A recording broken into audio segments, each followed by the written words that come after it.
नमस्कार, मी शिवानी लकडे. Pune prime news मध्ये आपलं स्वागत. राज्याला हादरवून टाकणाऱ्या बदलापूर मधल्या खासगी शाळेतल्या लैंगिक अत्याचार प्रकरणातील आरोपी अक्षय शिंदे याचा सोमवारी 23 सप्टेंबरला संध्याकाळी अचानक पोलिसांशी झालेल्या चकमकीत मृत्यू झालाय. बदलापूरमध्ये ऑगस्ट महिन्यात एका नामांकित शाळेतील 2 चिमुकल्या विद्यार्थिनींवर अक्षय शिंदेने लैंगिक अत्याचार केला होता.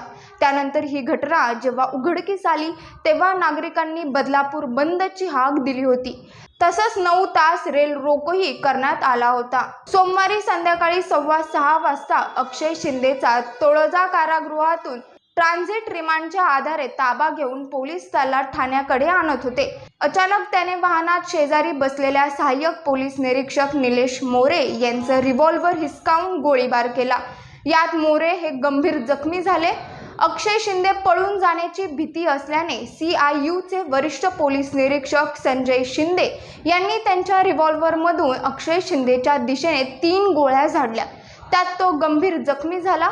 अक्षय शिंदे याला कळवा महापालिका रुग्णालयात नेल्यानंतर त्याचा मृत्यू झाल्याचं डॉक्टरांनी जाहीर केलं. पाहत रहा पुणे प्राईम न्यूज. धन्यवाद.